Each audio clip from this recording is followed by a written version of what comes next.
Hey, this is Adrian Gomez. Thanks for your patience in setting this up, and I apologize not getting this to you sooner. So, measuring off your back leg, you're about 116, and so what needs to happen is your butt needs to get behind that heel, and the knee needs to get in front of the toe, almost like you're jumping. So you can see it. You actually do a pretty good job there of staying back and pushing. You should be pushing maybe another probably 6-7 inches forward before you start rotating, but you can see this. You can see how your heel pops up, but you don't have enough power going forward because your front foot's in the ground to be able to continue to drive and rotate that hip through. So you do a lot of great things, but the back leg squat could definitely help your power. So what that leads to is this angle's at 81, and I'd like to get it to 110. So what does 110 look like? It looks like that. So your front foot's going to have to go probably another foot around in here just to be able to get that angle right. Okay, so part of that has to do with your back leg, so that's huge. So let's look at your front knee. So it's really hard to throw a ball when your knee's inside like this. So that's a huge change. You're going to load into that. Okay, so it's hard for your hip to rotate, and you can see the direction of your hips. Your hips are going that way.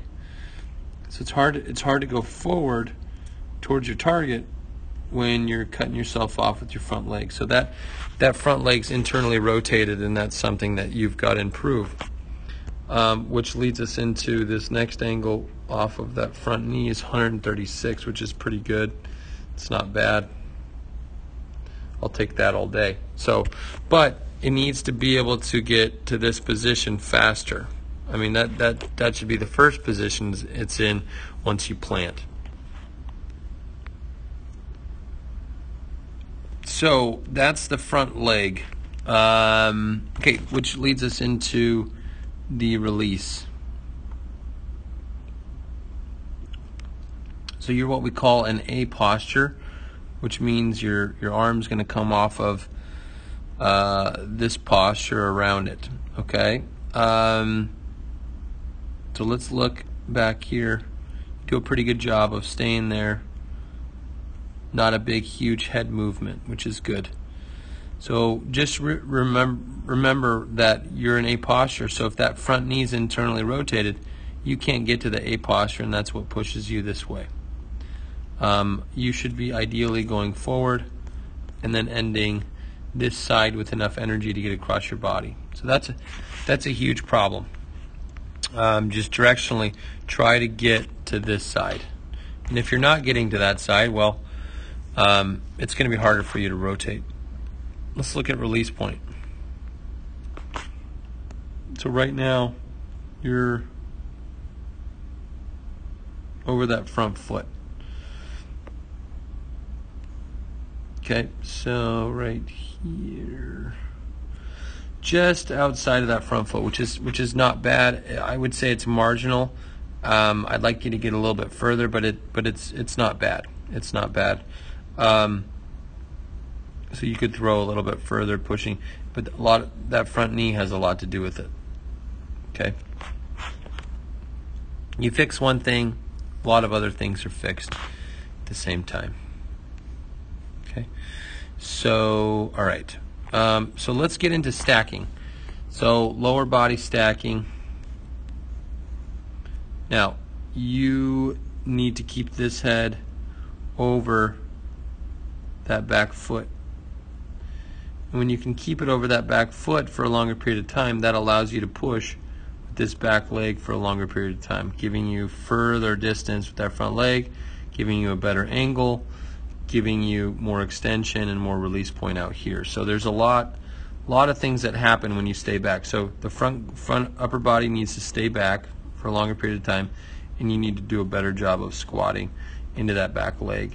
When those are two done for a longer period of time, wow, it's going to be exciting to see you throw, and the improvement's going to be there as well. So that's stacking. So yes, you need help. You need to work on both lower and upper body stacking. So let's look at front glove. Front glove pulls, pushes it through. So let's look at it on this side. Oops. Yep. So you see your elbow and you're pinching and you're allowing that throwing side to come through. So you do a good job of pinching on that side. But that front knee, man, that front knee is hard to get around. You could pinch as much as you want, but until that front knee is straight, that's going to be the big issue for you as far as direction goes.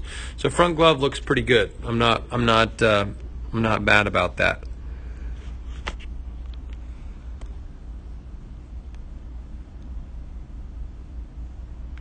So right here, this is what I don't see out of you. I don't see a big pinch out of your shoulder blades. The shoulder blade, especially the throwing side. So the throwing side needs to pinch for a longer period of time. That will allow you to drive through. So instantly your elbow is up here, but instantly as you roll forward, your elbow goes down. And this leads us into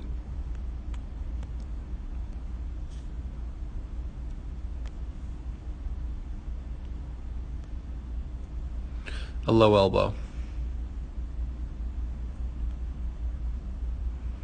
So I want to make sure that you are pinching for a longer period of time and that your chest drives through. Now, part of the reason your chest doesn't drive through together is because that front knee is compensating. So the elbow has to compensate on the outside, and then the ball comes through.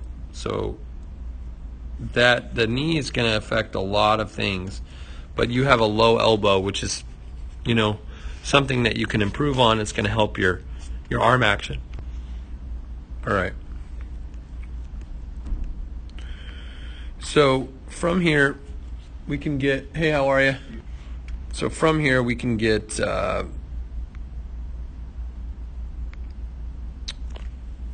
chest through, okay? So let's get into our chest extension here out of here. Let's see here. Let's measure chest extension.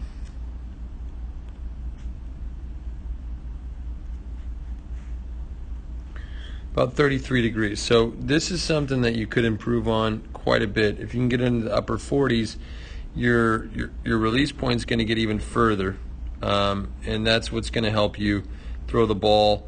Late break movement, increased velocity, arms going to feel a lot better as well.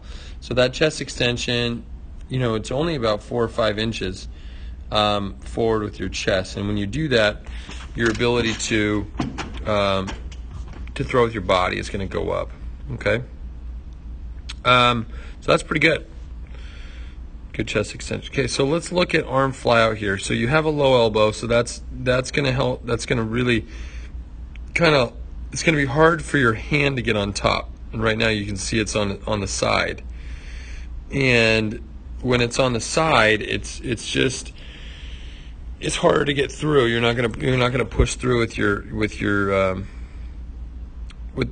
the muscles that are the strongest in the back. So you have an arm fly out a little bit, okay? But if you can pinch for a longer period of time back here, that's going to lead to staying on top of the ball better out here. So it comes a lot from the pinch. It also comes from your front knee. Your front knee has an issue as well, and that's going to cause issues for the arm as well. So hand fly out, I'd like to reduce it to somewhere around here.